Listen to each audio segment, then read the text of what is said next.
Hi hello மக்களே, உங்கள் செந்தில் பவி. நான் எல்லாரும் எப்படி இருக்கீங்க? நல்லா இருப்பீங்கன்னு நினைக்கிறேன். நான் ரொம்ப நல்லா இருக்கேன். என்னடா வீடியோ வர மாட்டுக்கு அப்பப்போ வருதுன்னு நினைக்கிங்களா? இது வந்து என்னன்னு சொல்றேன்னு தெரியல. எனக்கு வந்து வீடியோ எடுக்க இன்ட்ரெஸ்ட் போயிட்டா இல்லை என்னன்னு தெரியல. மூடு அவ்வளோ இல்லை எனக்கு வீடியோ போடணுன்ட்டு. எடுக்க ஆசைப்படுறேன், பட் அப்லோட் பண்ணுறதுக்கு நேரமும் கிடைக்க மாட்டேக்கு. ஏதோ அசதியாகவே இருக்குது, அதனால் போடவே முடியல மக்களே. நானும் ஒவ்வொரு டைம் வீடியோ போடும்போது தொடர்ந்து போடுறேன்னு சொல்கிறேன், ஆனால் போட மாட்டேக்கேன். I am very sorry.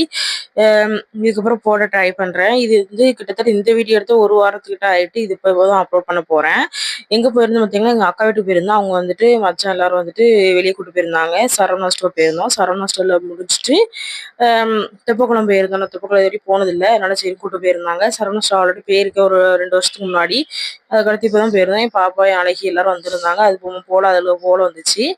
நான் வந்து சரவணா ஸ்டோர் ஆல்ரெடி பர்ச்சேஸ் பண்ணியிருக்கேன், நல்லா இருந்திருக்கு. அதனால இந்த வாட்டி பர்ச்சேஸ் கொஞ்சம் பண்ணியிருக்கோம். அப்புறம் வந்து தெப்பக்குளத்துக்கு நான் இதுவரை போனதே கிடையாது. ஒவ்வொரு டைம் அதை கிராஸ் பண்ணி பஸ்ஸில் போயிருக்கும் தவிர நைட் அவுட் வந்து போனதில்லை. எங்கள் அக்காலாம் அடிக்கடி சொல்லுவாள், நல்லா இருக்கும் மச்சம் கூட போயிருக்கேன் அப்படின்னு சொல்லுவா. நானும் எப்பமா போகும்போதெல்லாம் போகணும்னு நினைப்பேன், போக முடியல. நானும் எங்கள் மாமா எல்லாரும் போயிருந்தோம். என்ன மேக்ஸிமம் பார்த்தீங்கன்னா சாப்பிட்ற கவுண்டர் தான் நிறையா இருக்கும் போல. அதில் நிறைய ஸ்டால் நிறைய இருந்துச்சு. நல்ல வேளை தூத்துக்குடி இந்த மாதிரி இல்லை. ஏன்னா இல்லைன்னா என் ஹஸ்பண்டை கூப்பிட்டு நான் போயிட்டே இருந்திருப்பேன். வாங்க அடிக்கடி போகணுன்ட்டு கூப்பிட்டு போயிருப்பேன். அவருக்கு அதில் ஒரு அமௌண்ட் போயிருக்கும். இது மதுரையில் இருக்கிறதுனால என் மாப்பிள்ளை தப்பிச்சுக்கிட்டாருன்னு நினைக்கிறேன். ஏன்னா இந்த மாதிரி ஸ்டால் வந்து டெய்லி இருக்கிற மாதிரி நம்ம தூத்துக்குடியில் நான் பார்த்ததில்ல. நம்ம மதக்கு திருவிழா அந்த மாதிரி தான் போகிறீங்களா. இது நல்லா இருந்துச்சு. இதுல ஹைலைட்னா மீன் வந்து உள்ள தெப்பக்குளத்துக்குள்ள மீன் பெருசு பெருசா கிடந்துச்சு. ஒவ்வொருத்தவங்க அந்த ஃபுட்டை சாப்பிட்டு சாப்பிட்டு உள்ள போட்டாங்க. இது வந்து வடைன்னு சொல்லி வித்தாங்க மக்களே. இது இன்னும் 4 வடை 10 ரூபான்னு சொல்லிட்டு ஏதோ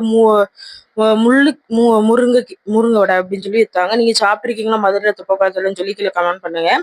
ஃபர்ஸ்ட் டைம் சாப்பிட்டு நல்லா இருந்துச்சு. நாங்க வந்து எங்க கையில இருந்து அள்ளி போட்டோம். இந்த அம்மா கறி என்ன பண்றா பார்த்தீங்களா, பிள்ளைக்கு கொண்டு வந்த சாப்பாடு எடுத்து மீனுக்கு போட்டு மீனை வளர்த்துட்டு இருக்காங்க. அப்புறம் நாங்க ஒரு ஃபுட்டு மட்டும் வாங்கி எல்லாம் ஷேர் பண்ணி சாப்பிட்டுட்டு அங்கேருந்து கிளம்பிட்டோம். நாங்கள் ஒரு 1.5 மணி நேரம் இங்கே இருந்திருப்போம் தெப்பக்குளத்தில். நல்லா இருந்துச்சு. போகும்போது நல்லா மழை பெய்துக்குங்க. நாங்கள் சரவணா ஸ்டோர்ல நுழைஞ்சிட்டோம். வந்து பார்த்தா இவ்வளோ மழை. பாய்.